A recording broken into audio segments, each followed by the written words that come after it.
गुजरात के अंकलेश्वर में लाखों लोगों को पानी की सप्लाई करने वाली उकाई दाहिनी तट नहर में अज्ञात व्यक्तियों द्वारा केमिकल युक्त पानी छोड़ दिया गया है।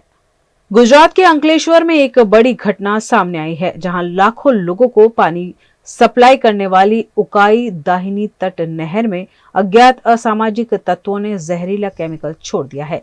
इस घटना से हजारों लोगों के स्वास्थ्य पर गंभीर खतरा मंडरा रहा है। यह घटना अंकलेश्वर के बाकरोल गांव के पास हुई, जहां स्थानीय नागरिकों ने नहर में संदिग्ध रासायनिक कचरा बहता हुआ देखा।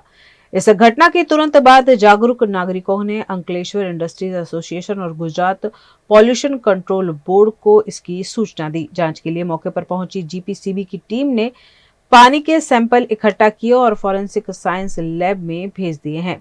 रिपोर्ट आने के बाद यह स्पष्ट होगा कि पानी में कौन सा केमिकल छोड़ा गया था और इसका स्वास्थ्य पर क्या प्रभाव पड़ सकता है। आज તમે જોઈ રહ્યા છો આ કેનાલ જે આપણે તળાવમાં જઈ રહી છે તેમાં સવારમાં રોજ આજે કેમિકલ યુક્ત કોઈ પણ ઇન્ડસ્ટ્રીવાળા પાણીનું ટેન્કર અહીંયા છોડી ગયા છે।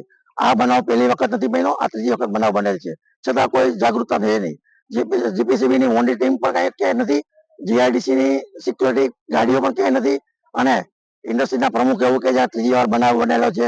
એની સાથે ચેરમેન નોટિફાઈડના પાણીના ચેરમેન એ બધા હાજર છે। તો એ શું કરે છે? ખાલી રોટલા શેકવા માટે જ આવો છો તમે? પ્રજાના કામ કરવા માટે નથી આવતા? ઇન્ડસ્ટ્રીના દબાવ માટે તમે અહીંયા આવો છો? તો પ્રજાના હિત જો, પ્રજા પણ અહીંયા રહે છે, તમે પણ આમાં રહ્યો છો। તો હવે કોઈની પણ બેદરકારી દાખવી દેવામાં નહીં આવે અને પ્રજાને જાગૃત થવું પડશે। પ્રજા જો જાગૃત નહીં થાય તો તમારા આવનાર ભવિષ્યના બાળકો માટે પણ જોખમ છે। એટલે બહાર નીકળો, આવડા મોટા તોતિંગા ટેક્સ ભરો છો, આવડા મોટા તોતિંગા પાણીના પૈસા ભરો છો કે જે ઇન્ડિયામાં મોટા મોટા પૈસા છે। તો આ લોકોના પાપ જોવો ને, આ રોટલા શેકવા માટે જ આવે છે, કોઈ વાતનું એને કામ કરવામાં રસ નથી, પોતાના રોટલા શેકીને ઘરે જતા રહ્યા છે।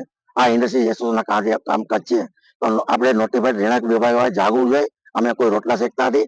આજ રોજ વહેલી સવારે મારી પર ટેલિફોનિક ચર્ચા થતા ત્યારે એક સ્થાનિક મારા મિત્રનો ફોન આવ્યો અને એમણે કીધું કે ભાઈ વડોદરાની ઉપર મેઇન કેનાલ અંદર કાળા કલરનું પાણીનું વહન થાય છે, તો તમારે અંકલેશ્વર જે પાણી ગામ તળાવની અંદર આવે છે એ તમે ચેક કરો। એટલે મેં મારા નગરપાલિકાના વોટર વર્ક્સના એન્જિનિયરને તાત્કાલિક જાણ કરતા એન્જિનિયર સ્થળ ઉપર પહોંચી મને મેસેજ કર્યો કે અહીંયા એવું કોઈ પણ પ્રકારનું પાણી કેમિકલ વાળું આવ્યું નથી અને આપણું પાણી જે તળાવમાં છે તે પણ ક્લીન છે।